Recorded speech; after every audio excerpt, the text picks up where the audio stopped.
જાવ આઈને રહેજો હો.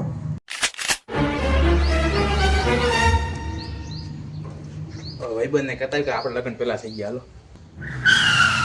હાલો ભાઈ કાઠન ગોપાલ કેમ હારું કેમ એટલું બધું તૈયાર થઈને ક્યાં જાય? તમને ખબર ના ના લગ્ન થઈ ગયું. તો લગ્ન ક્યાં કરી લીધા? આપણે નક્કી નહોતું કર્યું લગ્ન નહીં કરવાના એમ. કઈ માં નહીં પણ એમ થોડું હાલે. હવે તું લગ્ન કરી નાખી થઈ ગયા. કાંઈ વાંધો નહીં. સારું લે ક્યાં છે તું? આવી ગયા ઘરે? આઈ ઘરે વાંધો નહીં આયનું જાવ. વાંધો નહીં હાલ મેળા પછી હો. એલા રોનકા ઓલા લગ્ન કરી લીધા છે આપણને કીધા વગર આપણને બેન વાંઢા રાખ્યા છે. ગમે એમ કરીને એનું ભંગવાન થાય આપણે. अभी मजा आएगा ना भिड़ो. ઠનઠન ગોપાલ ઠનઠન ગોપાલ એ કોણ છે? એ હું ઠનઠન ગોપાલનો ભાઈબંધ. એ એવું અહીંયા કોઈ નથી રહેતું. અહીંયા તો જગદીપનું ઘર છે. એટલે આ ઠનઠન ગોપાલનું જ ઘર છે. તમારા ઘરવાળાનું નામ ઠનઠન ગોપાલ છે. તમને નથી ખબર? 2 hours later.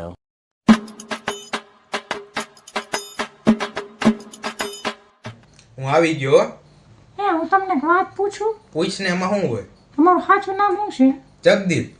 તો તમારા ભાઈબંધ તમને ઠનઠન પાલ કાં કે? ઈ તો એમને એમ કહેતા હોય મસ્તીમાં. ના અરે ના, તમારું સાચું નામ ઠનઠન ગોપાલ જ છે. મારે તમારે નથી રહેવું. એમાં એવું કાંઈ ન હોય. એમ તો ભાઈબંધ કીધા કરે પણ તમે હવે ખોટું બોલીને મને ભાઈને લઈ આવ્યા. માણસ છે, હું તો જાઉં છું.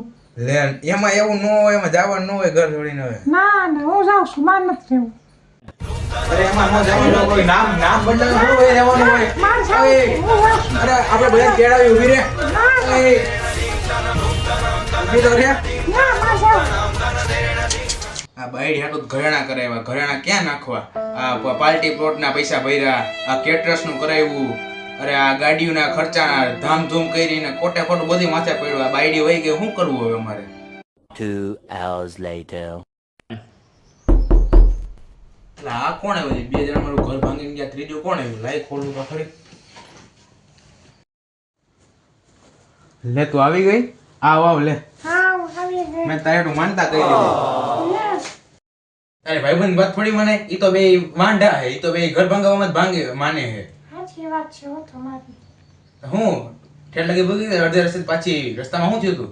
એમાં એવું છે હું તમારે બાથીને ગઈ ને હા તો જ્યાં આગળ આવી ને ત્યાં મને શમશાન યાત્રા સામે મળી. હા તો મેં એને પૂછ્યું મને શું છે ભાઈ કોણ છે આ ભાઈ? તો કે આ ભાઈ અમરભાઈ છે. તો પછી મનમાં મને વિચાર આવ્યો કે જો અમર છે તે મરી જાય છે.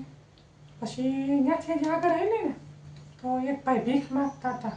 તો પછી મેં એને પૂછ્યું તમારું નામ શું છે? તો કે મારું નામ તો ધનપાલ છે. પાછું મને વિચાર્યું ધનપાલથી ના ભીખ માગે છે બહુ કહેવાય. ત્યાંથી આગળ આવી ને હા તો એક બેન છાણા વીણતા હતા.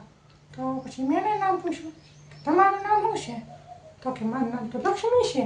લે આલે. તો પછી મને પાછું એમ થયું કે આ લક્ષ્મી થઈને જો છાણા વીણે છે બરોબર તો આ તો બહુ ન કહેવાય. તો પછી એટલું પાછી આવી.